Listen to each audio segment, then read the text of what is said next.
My name is Dan Thompson. I'm a park ranger for the NFS, stationed in Pinnacles National Park in California. Being a ranger in one of the most secluded national forests in the United States opens your eyes a bit. You see things and hear things you couldn't imagine. This is one of those stories. It was the night of November 17th. It was a cool night, and I remember it being oddly quiet. It sounds cliché, but if you were to drop a pin, you would have been able to hear it. Apart from the occasional puff of wind rushing through the trees that surrounded my watchtower and the hoot of an owl, there was nothing. I felt like I was sitting in an empty void, not sure what to do with myself. I'd already run the rounds around my tower to make sure all safety precautions were taken care of. This wasn't a job I could simply slack off at, especially being in California with such a high threat of fire danger. Lucky for me, my watchtower, Watchtower 7, was positioned in the northwest section of the park near Bickmore Canyon. The closest hiking trail for visitors was the North Wilderness Trail. I was definitely alone out there.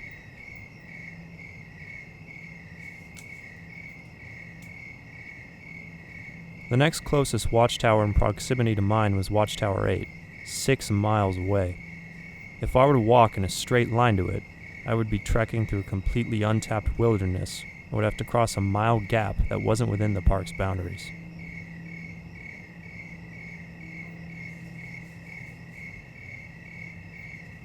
Like I said, I was alone out there. The night of November 17th, it was a little too quiet for comfort. Don't get me wrong, I like a bit of peace and quiet, especially at night. I tend to stay up late because I find peace in the late hours when others are asleep and I can be by myself.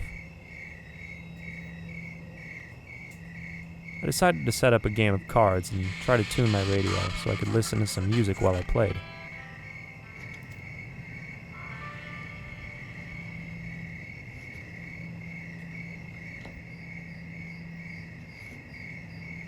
I would usually do radio check-ins with Watchtower 8 every few hours. It was 11:30 p.m., so I decided I'd check in at around 12 a.m. I knew Tara would still be awake at that hour.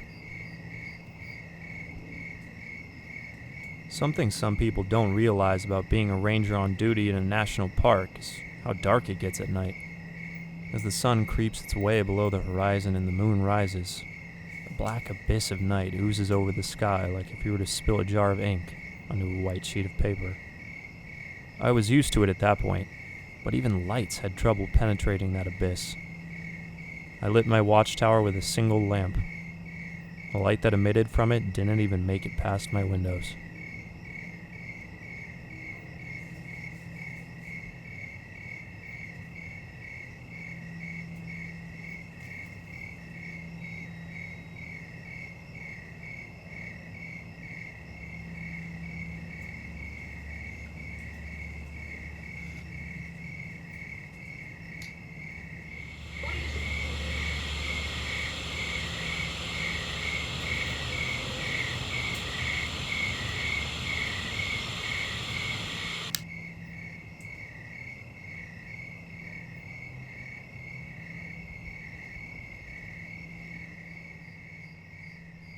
After a small period of silence, I heard a crackle on the radio.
wanted to think it was just a bobcat's cry. But something deep in my gut was telling me that the sound I just heard wasn't a bobcat.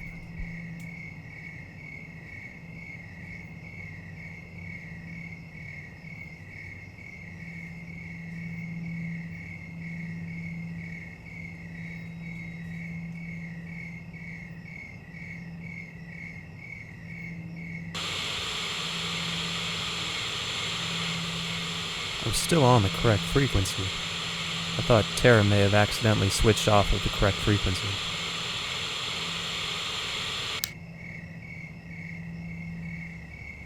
A shiver ran down the length of my spine as I stared at the radio, hoping by some miracle I would hear Tara's voice. But nothing came. I suddenly didn't like the fact that the light coming from my lamp couldn't reach past the windows of my watchtower. I felt like I was being watched. I knew that sound was not coming from a bobcat, or anything I've ever heard of for that matter. And not only that, this time, it sounded like it was right outside my watchtower.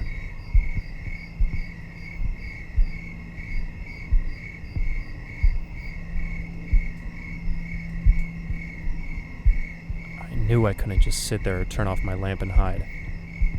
I had to see it. Whatever the hell it was, I had to see it.